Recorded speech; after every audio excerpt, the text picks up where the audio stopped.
आप ध्यान में बैठते तो हैं, पर आपका मन कहीं और ही सैर कर रहा होता है।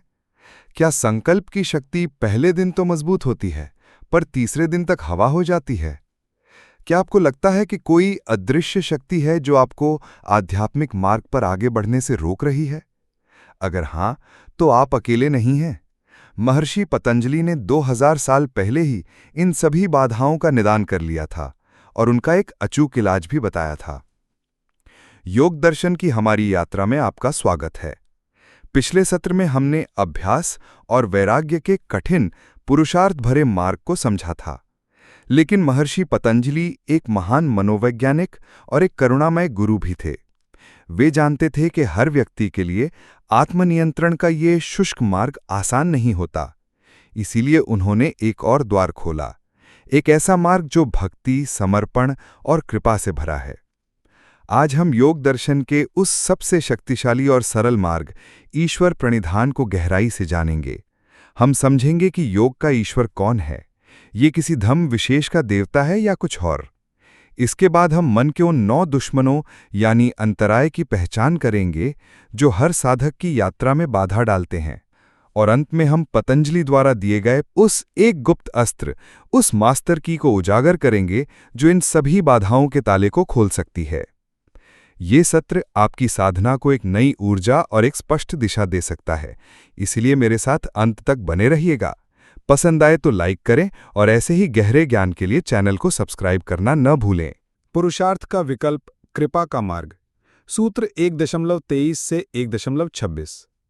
जब अभ्यास और वैराग्य का रास्ता पहाड़ जैसा कठिन लगे तो महर्षि एक सुंदर विकल्प देते हैं। सूत्र 1.23 ईश्वर प्रणिधानात् द्वा, अर्थात चित्तवृत्तियों का निरोध ईश्वर के प्रति पूर्ण समर्पण से भी होता है।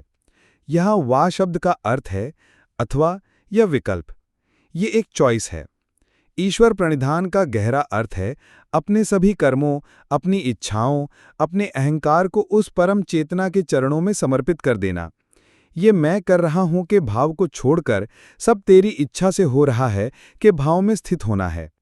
लेकिन ये समर्पण करें किसे? योग का ये ईश्वर है कौन? सूत्र 1.24 क्लेश कर्म विपाकाशयिरपरामृष्टः पुरुष विशेषः ईश्वरः, अर्थात ईश्वर वो विशेष पुरुष है, वो विशिष्ट चेतना जो 5 क्लेश, कर्म, कर्मों के फल, विपाक और कर्मों के संस्कारों के भंडार आशय से पूरी तरह अछूता, अस्पर्शित और सदा मुक्त है।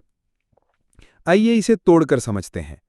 क्लेश, ये 5 मानसिक दुख हैं: अविद्या अर्थात अज्ञान, अस्मिता अर्थात अहंकार, राग अर्थात आसक्ति, द्वेष अर्थात घृणा और अभिनिवेश अर्थात मृत्यु का भय। हम सब इनसे पीड़ित हैं। कर्म और विपाक, हम कर्म करते हैं और उनके मीठे कड़वे फल भोगने के लिए बंधे हैं। आशय, हमारे हर कर्म का संस्कार चित्तरूपी हार्ड ड्राइव में जमा हो जाता है, जो भविष्य के जन्मों का कारण बनता है। अपरामृष्ट, इसका अर्थ है जिस पर कोई लेप ना हो, जो बेदाग हो। हम साधारण पुरुष हैं जो इन सब कीचड़ से समे हुए हैं। ईश्वर वो पुरुष विशेष है, वो आदर्श चेतना जो इस कीचड़ में कमल की तरह रहते हुए भी सदा इससे अछूता रहता है। वो एक आदर्श है, एक ध्रुव तारा। सूत्र 1.25 तत्र निरतिशयम सर्वज्ञ बीजम, अर्थात उस ईश्वर में सर्वज्ञता का बीज अपनी सर्वोच्च निरतिशय अवस्था में है, जिसकी कोई सीमा नहीं, जिससे बढ़कर कुछ नहीं। हम में और आप में ज्ञान है, पर सीमित है। ईश्वर में ज्ञान की संभावना अपने चरम पर है, वह संपूर्ण ज्ञान का मूल स्रोत है। सूत्र 1.26 सह पूर्वेशामपि गुरुः काले नानवच्छेदात्, अर्थात ईश्वर प्राचीन काल के गुरुओं का भी गुरु है, क्योंकि वो काल की सीमाओं से परे है। हर मानव गुरु का एक गुरु था, वे सभी समय के प्रवाह में जन्मे और मरे, लेकिन ईश्वर समय के प्रवाह का स्रोत है, वो काल से नहीं बंधा। इसलिए वो आदि गुरु, पहला गुरु, गुरुओं का भी गुरु। उस परम चेतना से कैसे जुड़ें? ओम का रहस्य। सूत्र 1.27 से 1.29 अब जब हमने आदर्श को समझ लिया तो उससे कनेक्शन कैसे स्थापित करें? उसका फोन नंबर क्या है? सूत्र 1.27 तस्य वाचकः प्रणवः, अर्थात उस ईश्वर का वाचक अर्थात नाम या बोध कराने वाला शब्द प्रणव अर्थात ओम है। वाचक यानी पॉइंटर, जैसे पानी शब्द असली पानी नहीं है, बस उसकी ओर इशारा करता है, वैसे ही ओम वो सबसे पवित्र ध्वनि प्रतीक है जो उस निराकार निर्गुण ईश्वर की ओर इशारा करता है। ये कोई साधारण नाम नहीं, ये ब्रह्मांड की अनाहत ध्वनि है। नाम मिल गया, अब अभ्यास कैसे करें? सूत्र 1.28 तज्जपस तदर्थ भावनम, अर्थात उस ओम का जप करना और उसके अर्थ, ईश्वर के स्वरूप की भावना या चिंतन करना ही ईश्वर प्रणिधान का अभ्यास है। ये सूत्र अभ्यास की दोहरी प्रक्रिया बताता है। 1. जप यानी ध्वनि का बार बार दोहराव, ये मन को बाहरी भटकाव से खींचकर एक बिंदु पर लाता है। 2. अर्थ भावनम, ये सबसे महत्वपूर्ण है, जप के साथ साथ उसके अर्थ का चिंतन करना। जब आप ओम बोलें तो मन में ईश्वर के उन गुणों का स्मरण करें जो हमने अभी समझे। वो क्लेशों से परे है, वो कर्मों से अछूता है, वो सर्वज्ञ है, वो मेरा आदि गुरु है। बिना अर्थ भावना के जप बिना सिम कार्ड के फ़ोन मिलाने जैसा है। शब्द और भाव जब एक हो जाते हैं तब कनेक्शन लगता है, और इस कनेक्शन का फल क्या मिलता है? सूत्र 1.29 ततः प्रत्यक चेतनाधिगमोप्यंतराया भावश्च, अर्थात उस अभ्यास से साधक को अपनी आंतरिक चेतना का ज्ञान होता है और साथ ही साधना की बाधाओं का अभाव हो जाता है। यहाँ दो अद्भुत परिणाम मिलते हैं, एक सकारात्मक और एक नकारात्मक। सकारात्मक ये कि चेतना जो हमेशा बाहर की ओर भागती है वो भीतर की ओर मुड़ जाती है, प्रत्यक चेतना। और नकारात्मक ये कि जो बाधाएं हमें रोक रही थीं वो अपने आप नष्ट हो जाती हैं।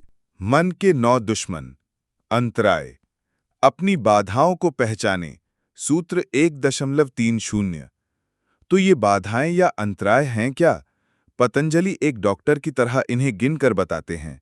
ईमानदारी से देखिएगा, आप इनमें से किस किस से जूझ रहे हैं।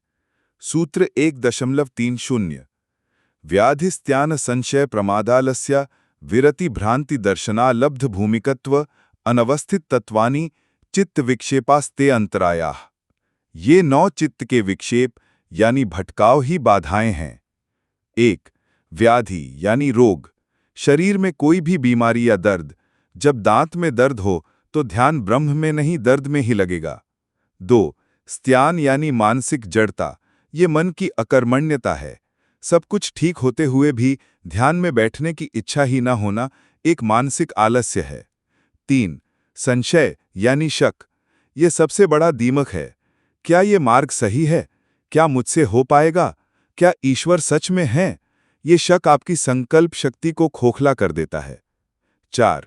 प्रमाद यानी लापरवाही, साधना के महत्व को जानते हुए भी उसे टाल देना, चलो आज नहीं कल से करेंगे। 5. आलस्य यानी शारीरिक जड़ता, शरीर में भारीपन, नींद का आना, तमोगुण का प्रभाव। 6. अविरति यानी विषयों में आसक्ति, मन का नियंत्रण खो देना और सांसारिक भोगों की ओर भागना। स्वाद, मनोरंजन, सोशल मीडिया स्क्रॉलिंग, ये सब अविरति के रूप हैं। 7. भ्रांति दर्शन यानी मिथ्या ज्ञान, चीजों को गलत समझना, साधना में हुए किसी छोटे मोटे अनुभव को ही अंतिम सत्य मान लेना या गलत गुरु के चक्कर में पड़ जाना। 8. अलब्ध भूमिकत्व यानी अगली अवस्था को न पाना, ये साधक का प्लेटो है। बहुत अभ्यास के बाद भी जब प्रगति रुक जाती है और निराशा घेर लेती है। 9.